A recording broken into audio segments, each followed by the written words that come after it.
तो अमेरिका के राष्ट्रपति जो बाइडेन पोलैंड में इस वक्त मौजूद हैं।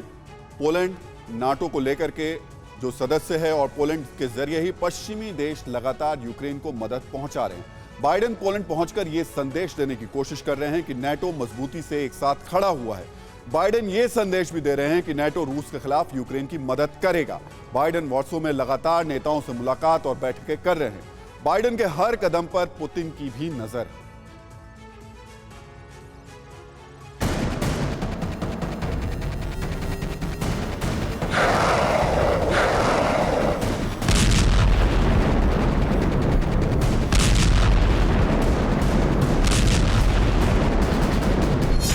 पोलैंड में बाइडेन की लास्ट राउंड की बातचीत।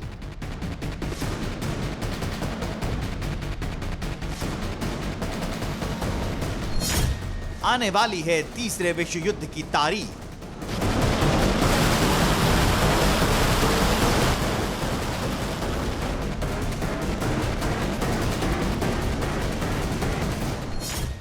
बाइडेन का विस्फोटक बयान, अब और विध्वंसक बारूदी घमासान।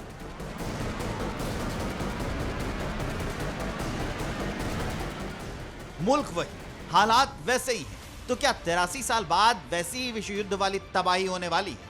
पोलैंड में जैसे जैसे बाइडेन की बातचीत का दौर आगे बढ़ रहा है, तीसरे विश्व युद्ध के आगाज की अटकलें तेज हो रही हैं।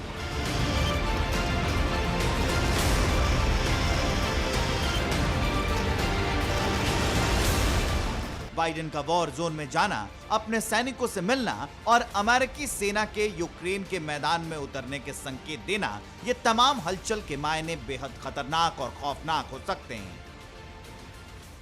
बाइडेन की हर बैठक, हर मुलाकात रूस के राष्ट्रपति पुतिन की टेंशन को बढ़ा रही है, क्योंकि यूक्रेन में चल रहे भीषण बारूदी संग्राम के बीच बाइडेन बैटलफील्ड से सिर्फ 80 किलोमीटर दूर पहुंच चुके हैं। हालात कुछ यूं है कि किसी भी वक्त तीसरा विश्व युद्ध छिड़ सकता है। किसी भी वक्त अमेरिका की आर्मी खुलकर रूस के खिलाफ जंग के मैदान में उतर सकती है। रूस और अमेरिका का परमाणु दस्ता अलर्ट है। बस एक ऑर्डर आएगा, थर्ड वर्ल्ड वॉर छिड़ जाएगा।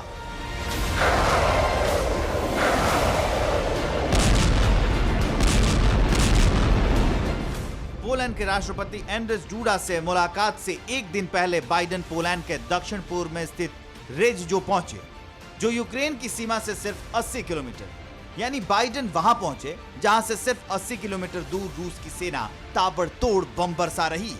पोलैंड की राजधानी वॉर्सो में राष्ट्रपति से बातचीत से पहले बाइडेन ब्रसेल्स में नाटो देशों के साथ इमरजेंसी बैठक कर चुके हैं। G7 देशों के साथ यूक्रेन युद्ध पर मंथन कर चुके हैं। यूरोपीय यूनियन के साथ युद्ध को लेकर बैठक कर चुके हैं। हालांकि व्हाइट हाउस ने यूक्रेन में अमेरिकी सेना के जाने से फिलहाल इनकार किया है, लेकिन जिस तरह पुतिन के तेवर और तल्ख हो रहे हैं, ये युद्ध और विकराल रूप ले सकता है।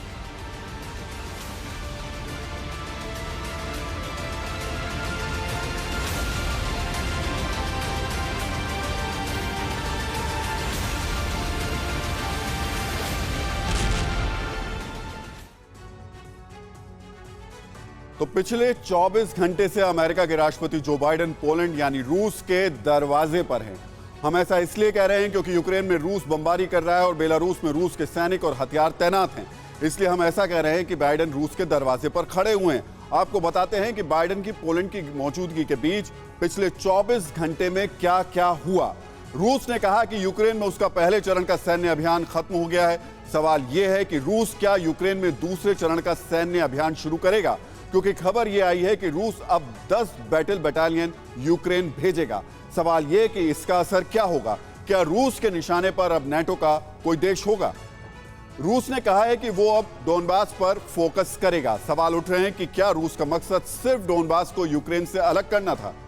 इसके अलावा रूस ने उत्तर अटलांटिक महासागर में परमाणु पनडुब्बियां उतार दी हैं। सवाल यह भी कि क्या रूस अब न्यूक्लियर वॉर की तरफ तेजी से आगे बढ़ रहा है? जर्मनी से 1500 स्ट्रेला एंटी एयरक्राफ्ट मिसाइल और 100 MG3 मशीन गन समेत हथियारों की नई खेप यूक्रेन पहुंच गई है। सवाल यह कि क्या नाटो की तरफ से यूक्रेन को हथियारों की यह मदद पुतिन को वर्ल्ड वॉर के लिए नहीं भड़का रही है?